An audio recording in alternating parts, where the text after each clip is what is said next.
de hoy les vamos a hablar un poquito sobre la nueva normalidad en las escuelas. Todos sabemos que en estos momentos atravesamos la pandemia del COVID-19 y nos enfrentamos a un gran reto como sociedad para papás, maestros y alumnos. Emprendamos el viaje a aprender todos juntos.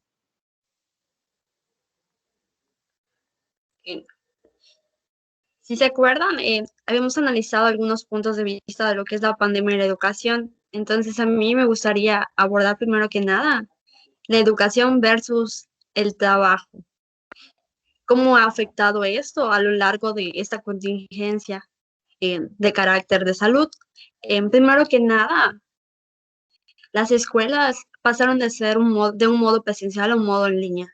Y la mayoría de los docentes no tenían idea de cómo impartir las clases en línea y empezaban a utilizar términos equivocados de lo que era la clase en línea. Si la clase en línea era sesiones sincrónicas o eran sesiones asincrónicas.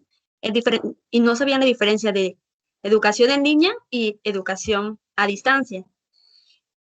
¿Qué sucede? Que habían empezado a utilizar más del tiempo necesario para la impartición de clases en esta pandemia. Por ejemplo, si los horarios de clase eran de 7 de la mañana a 3 de la tarde, ya utilizan el horario completo de 7 a 9 de la noche, a 8 de la noche. Y aquellos estudiantes que se veían a la necesidad de tener que trabajar para solventar sus casos educativos, pues ya no lo podían hacer. Y yo creo que es algo importante que la pandemia nos ha venido a cambiar ese estilo de vida que teníamos. Y más que nada ha resultado con afectaciones laborales y la disminución de una percepción económica tanto de alumnos como de padres de familia, porque el padre de familia tiene que dedicar horas a complementar la educación que el docente da detrás de las pantallas. No sé qué les parezca esa temática y si alguno de ustedes quisiera abordar un poquito más de ella. Sí, por ejemplo, con respecto a ese tema, no únicamente lo que viene siendo el tiempo de los niños, sino en muchos casos, por ejemplo, el acceso a computadoras, celulares, internet. Por ejemplo, acá, digamos, en Mérida, si uno se pone su esfuerzo, los muchachos no tendrían tanto problema. Con su celular yendo a un parque en línea sería suficiente. El problema está en las comunidades alejadas. Por ejemplo, si tú vives en Tatsiu, tienes que ir a Peto, a la prepa, y digamos, en comunidades de Tatsiu o más alejadas no hay conexiones a internet suficientes. Y eso es otra carga. Por ejemplo, no tienes ni para un celular ni para internet, pues lo único que te queda es abandonar la escuela. Y esto acarrea muchos problemas. Por ejemplo, a la larga ya es una generación perdida en las comunidades. No sé qué piensan ustedes. Sí, yo quisiera comentar acerca de lo que comenta el compañero Ricardo en esta cuestión de los aparatos como son el teléfono celular y la televisión. En este caso, puedo mencionar sobre el programa Aprende en Casa, que realmente este programa pensó que pues prácticamente todos tenían el acceso al Internet.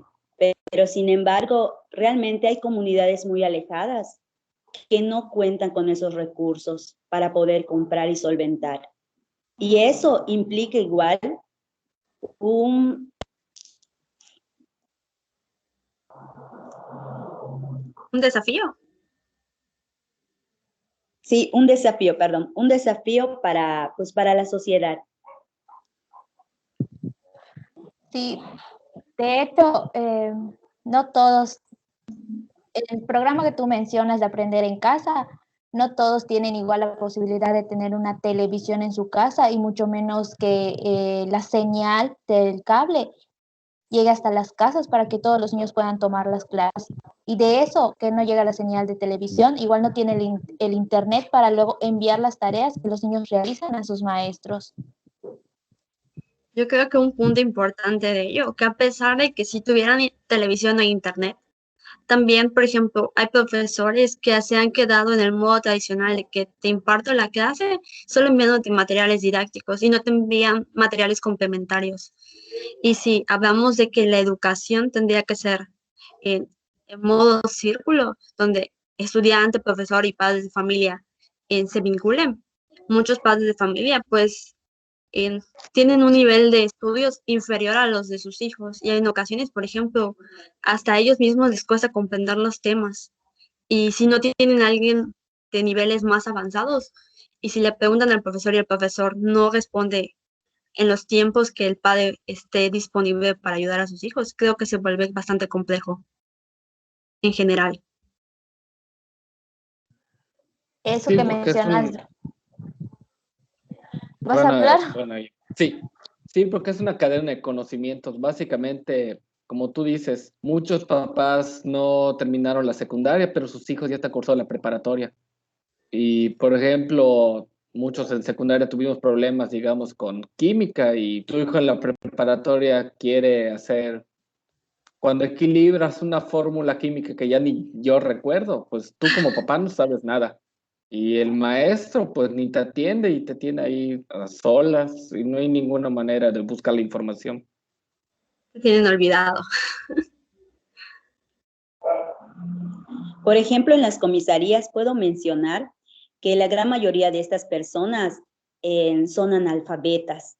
Entonces, la gran responsabilidad que ellos tienen para complementar todas las actividades que todos los maestros le señalan. Entonces, sí es muy complicado, igual el uso del Internet. Quizá pueden tener el teléfono, pero no saben utilizar esas aplicaciones. Entonces, sí es una verdadera, yo siento que la sociedad estamos viviendo en cuestión de la educación una desigualdad. Se puede reflejar una desigualdad porque no todos podemos tener acceso a todos esos medios para poder aprender.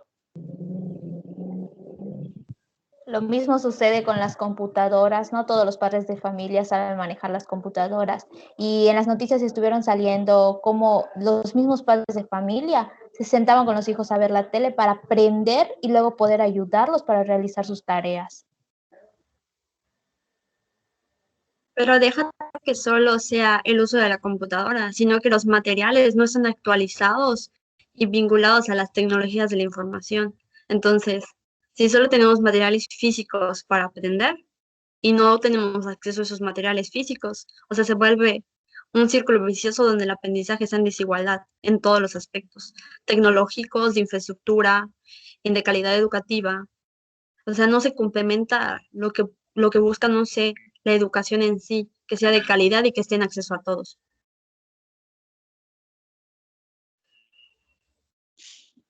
Quisieran agregar algo más para concluir el tema de desigualdad durante la pandemia y cómo está afectando a la educación a lo largo de estos ya casi un año desde que inició el COVID en México.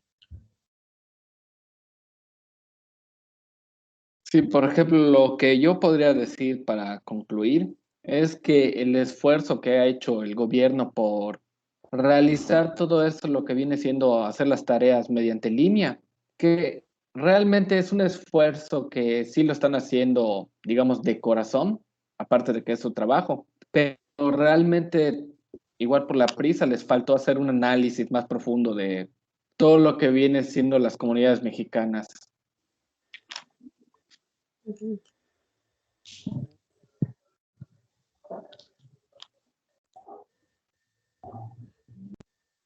En definitiva, estoy de acuerdo contigo. Falta un análisis, un estudio y mejorar el sistema educativo de educación en línea en México y educación a distancia. O sea, todo lo que se pone en la práctica en docente tradicional, que es en presencial, se tiene que trasladar a una educación en línea y es urgente. No debemos de esperar una pandemia, sino que los docentes debieron de estar actualizados desde hace 2, 3, 4 años, previendo cualquier situación como esta.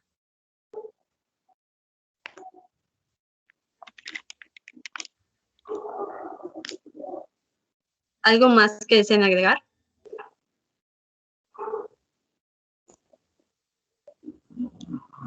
No.